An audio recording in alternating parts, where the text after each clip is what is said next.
Detroit is reporting big profits. Sales, which were lagging for a while, have perked up again. But there's more caution than elation among the car builders and a mood of gravity underlying the glitter at this week's auto show in the Motor City. Here is the first of a series of reports on the new mood in Detroit. They're beating the drums in Detroit. You never know that the American auto industry just survived a kind of war, a competitive global war where its unions lost a fourth of their jobs and sales dropped from 11 million cars in 1978 to less than 7 million last year. At this auto show, the theme is Detroit's on a roll again. This is where the automakers strut their stuff, try to convince lookers to become buyers. But behind the glitter and the glamour, some hard questions are being asked. We have sold 1 million fewer cars than we did in 1976. So where is all of this pent-up demand that we've heard so much about? Record earnings, yes, but certainly not record production. After spending over $50 billion during the four-year period to rebuild and retool, U.S. automakers are making better cars. And a former Chrysler executive, now industry consultant, believes we're seeing a permanent change in the way Detroit does business. The industry has learned the lesson that to be an international competitor, it's going to have to compete in quality and in productivity with its international competitors. Yet, following a year when Detroit made $5 billion in profit after losing $5 billion the previous 3 years, there is unusual caution in the industry. If you say, I'm content with X percent of the market and I'm content with my plants, you're signing your death warrant. General Motors is the world's biggest automaker. Its problems and solutions affect the entire industry. Here, a traditional assembly system is getting ready for the scrap heap.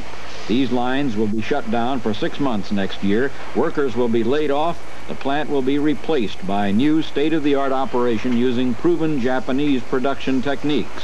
One of them is just-in-time inventory systems, where parts are brought from nearby suppliers as needed, eliminating costly inventory storage problems. So rather than stockpiling inventory for 3 or 4 or 5 days, we're going to have somewhere between 4 and 8 hours inventory on the line all the time, so it'll be continually turning over. Then there is the Pontiac Fiero. Coming off this old assembly line is a 2-seat mid-engine sports car using revolutionary production techniques in which plastic panels are attached to a completed frame. It is technology almost certain to be copied by other automakers around the world. The Fiero illustrates the benefits as well as the problems of an organization as large as General Motors, which has a budget larger than the GNP of many countries. Critics say the GM bureaucracy held up production of the Fiero for almost 2 years. But the most vivid example of the problems of responding to swiftly changing circumstances at GM or anywhere else is this building at Hamtramck, Michigan. It's state-of-the-art, 3.5 million square feet under one roof. And yet it also symbolizes the difficulties of changing technology, where yesterday's bright idea is today's old hat. The change is so rapid that there will be new systems of production coming aboard as we finish this plant. To eliminate some of the sluggishness of its bureaucracy, General Motors has embarked on a major reorganization plan. In a few years, the hope is to have 2 big divisions, one for large and one for small cars, instead of more than a half-dozen divisions, each with a separate and sometimes competing management. The other part of GM's long-term strategy is the Saturn vehicle, a small car that GM hopes to use as a prototype to reshape its entire future system for building autos.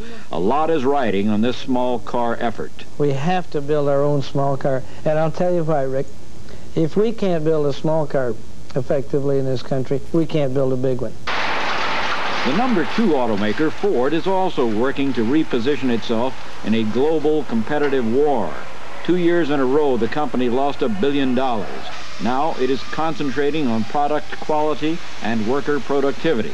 And some auto analysts agree with Ford's chairman. There are very few built in any country at any price class that are better than the ones that we are building here right today.